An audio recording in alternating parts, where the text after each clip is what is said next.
여러분 반갑습니다. 행 소장입니다. 모처럼 제 방에서 영상을 찍게 됐습니다. 좀 지저분합니다. 과거에 퇴직 직전에 제 자신이 생각했던 그런 생각과 지금의 생각이 약간 많이 좀 바뀌었어요. 좀 많이. 여러 가지가 많이 변화되는 것 같아요. 그중에서도 퇴직 이후에 내가 정말 소중하게 생각하고 꼭 이것만큼은 우선순위에 둬야 되겠다라고 생각했던 것들이 퇴직 직전과 지금 거의 1 년이 지난 다음에 생각이 지금 많이 바뀌어 있는 상태거든요. 그래서 퇴직을 하고 나서 한 지금 10 개월 정도 지난 이후에 제가 생각하고 있는 퇴직 이후에 어떤 것을 소중하게 생각을 하고 중심에 두어야 되는지 이제 요 부분에 대해서 한번 이야기를 좀 해 보고자 합니다. 우리는 이제 퇴직을 함과 동시에 많은 생각들을 하거든요. 이제 제2의 인생을 살아야 되니까 재취업도 해야 되고 그동안 못했던 일들도 여러 가지 것도 해보고도 싶고 또 이제 뭐 해외여행도 좀 하고 싶고 또 못했던 공부도 좀 하고 싶고 또 하고 싶었던 여러 가지 것들이 이제 자기 스스로 생각했던 것들이 많이 있으면서 퇴직 이후에 엄청나게 큰 나름대로 환상에 젖어 있는 경우가 되게 많거든요. 저도 그랬으니까요. 그런데 이제 막상 퇴직을 하고 나면 이렇게 자기가 생각했던 것만큼 쉽게 그렇게 원하는 대로 되는 게 그렇게 별로 없는 것 같아요, 보니까.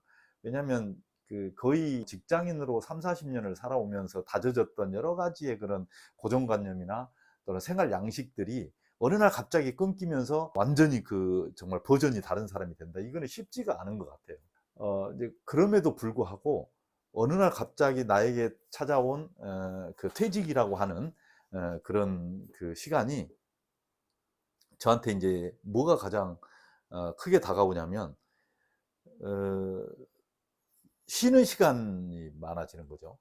그러니까 아무리 제2의 인생을 통해서 직장을 얻는다고 하더라도 일단은 많은 시간들이 남아요. 이 노는 시간이 많은 거예요, 이게. 제가 지금까지 10 개월 지난 다음에 느꼈던 것 중에 가장 소중하다고 생각하는 거는 퇴직 이후에 직장에 취직하는 것도 좋고 내가 뭔가 새로운 공부를 하는 것도 좋고 그다음에 또 어떤 뭔가를 도전해 보는 것도 좋지만 어 몸과 마음이 건강한 여가를 보내는 거. 이게 가장 소중한 것 같아요, 제가 봤을 때. 퇴직하고 이제 굉장히 이제 어떤 사람 이야기를 들어보면 뭐 우울하기도 하고 또 어떤 사람들은 자기 자신에 대한 가치가 어느 날 갑자기 없어져 버리니까 '내가 무가치한 사람이다.'라는 생각을 갖는 사람도 있고 막 이제 그러는 것 같아요. 뭐 저라고 예외는 아니겠죠. 그래서 인제 10 개월이 지난 다음에 가만히 돌아보니까 '아 퇴직 이후에 소중한 것은 에 건강한 여가를 어떻게 보낼 것이냐.' 이것에 대한 고민 그리고 건강한 여가를 최우선에다가 두는 퇴직 생활 이것이 되게 중요하다. 이런 생각이 들더라고요. 그래서 내가 퇴직 후에 남아 도는 시간을 육체적으로 정신적으로 건강한 어떤 여가를 보내려면 몇 가지 이제 조건이 있는데 그 조건을 제가 좀 말씀을 드려보자면 네, 첫 번째는 내가 진짜로 원하는 내가 하고 싶은 그런 여가를 찾는 것이 중요한 것 같아요. 저 같은 경우는 이제 그 여가를 어떻게 보내고 있냐면 제가 특전사 출신이라 산을 되게 좋아해요. 우리나라 산을 거의 많이 가봤거든요. 근데 아직도 보니까 정말 예쁜 산들이 안 가본 데가 많아서 등산 동호회에 일단 가입을 좀 해서 한 달에 한 뭐 두세 번 많으면 뭐 적으면 한두 번씩 우리나라 명산을 이렇게 좀 둘러보는 이제 그런 모임에 참여를 하고 있거든요. 그리고 또 하나는 제가 일 주일에 한 서너 번은 헬스장에를 가요.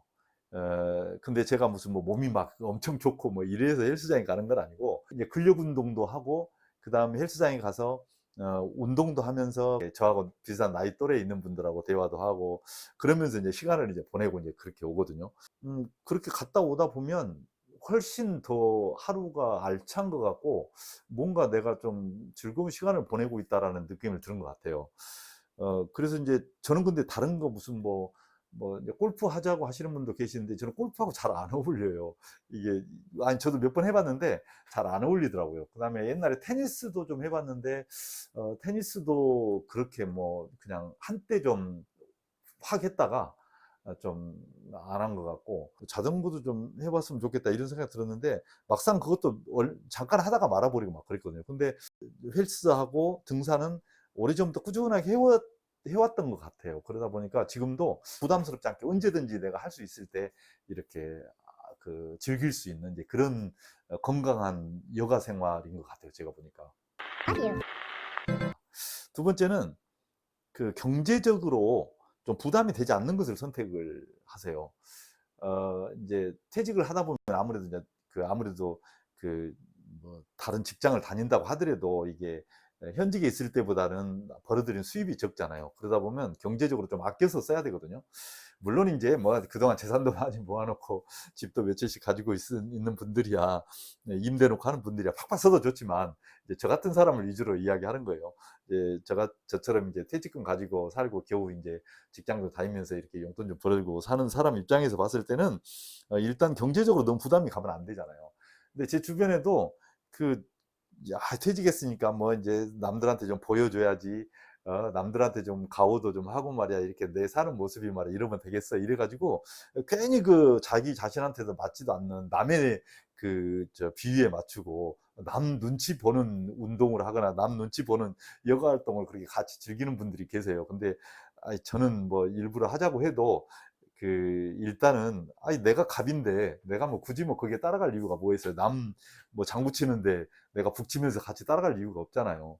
그다음에 이제 세 번째는 우리가 이제 나이 60이 넘으면 아직도 청춘이긴 하거든요. 청춘이긴 한데 그래도 체력적으로 이제 아무래도 30대, 40대, 50대에 비해서는 체력이 많이 떨어지잖아요. 그리고 갈수록 이제 체력이 떨어질만 남았지 체력이 뭐 왕성해질 일은 없잖아요. 그래서 그 체력이 뒷받침해 주는 것을 선택을 하는 게 좋아요. 옛날에야 뭐 그냥 저도 이제 여기 수원에서 저기 전라도 고창까지 뭐 한 7일 동안 막 하루에 한 50km, 60km씩 막 트레킹도 하고 막 옛날에 특전사에서 그 천리행군을 하던 그런 기분으로 막 하던 그런 때가 있었어요. 또 뭐 자전거로 하루에도 막 뭐 2, 30km 막 가기도 하고 뭐 이런 때가 있었지만 지금은 그렇게 하면 그 무릎이고 뭐고 다 작살나는 거예요, 이게.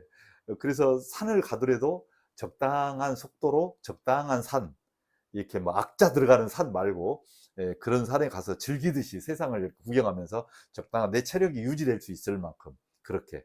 그다음에 이제 헬스장에 가가지고도 막 그냥 옛날에 그 저 엄청나게 큰 무게를 들었던 그런 기운에 이렇게 막 하는 게 아니라 내 체력에 맞는 정도를 딱 골라서 적당하게 기분 좋게 근육이 딱 기분 좋을 정도로 이렇게. 그다음에 이제 걷는 것도 뭐 옛날에는 그냥 뛸 때 뭐 9나 막 10 이렇게 놓고 11에다 놓고 뭐 뛰었던 그런 것을 지금은 이제 한 7.5나 이제 8 많이 놓으면 8 요 정도에 놓고 이제 뛰고 그다음에 걸을 때는 한 6 정도나 5.5 이렇게 놓고 이제 살살 걷고 이제 이렇게 하면 정말 컨디션이 좋거든요. 그다음에 이제 네 번째는 이게 가장 중요한데 퇴직을 하다 보면 그 솔직하게 말씀드려서 옛날에 같이 근무한 전직 이제 직장 있잖아요. 그 직장에 있는 구성원들과 이렇게 그 허심탄회하게 지금 현직에 있는 후배들과 만나기가 쉽지가 않아요. 왜냐하면 그 후배들도 엄청나게 바쁘고 나는 그래도 좀 덜 바쁘니까 내가 후배들한테 연락해서 야 밥 좀 먹자 술 한잔 하자 뭐 차 한잔 하자 이렇게 할 수는 있겠죠. 그런데 그게 좀 그 잘 안 돼요 그게. 다른 분들도 아마 다 마찬가지일 거예요. 그래서 퇴직을 하면 그 옛날에 현직에 있을 때 다니던 직장과는 좀 거리가 멀어지는 게 사실이거든요. 그러다 보면 그 3, 40년 동안을 한 직장에서 다녔는데 다 아는 사람이 그쪽 사람들이잖아요. 근데 어느 날 갑자기 퇴직을 딱 해서 회사에 있는 사람들하고 딱 끊어짐과 동시에 내 주변에 사람이 없는 거예요. 이렇게 되면 정말 곤란하잖아요. 내가 막 일부러 그분들 찾아가 가지고 매번 점심때마다 밥 먹자 이렇게 할 수는 없는 거니까. 그래서 내가 여가 활동을 하는 데 있어서 사람들하고 어울릴 수 있는 여가 활동을 찾으셔야 돼요. 이거는 정말 중요합니다. 그리고 이제 한 가지 말씀을 드리고 싶은 게 건강한 여가를 보내는 데 있어서 나 혼자 보내기보다 집사람, 다시 이야기해서 아내나 남편과 같이 보내면 더욱 좋겠죠. 그렇게 하려면 퇴직하고 어느 날 갑자기 이 같이 호흡을 맞추려고 하면 안 됩니다, 부부가.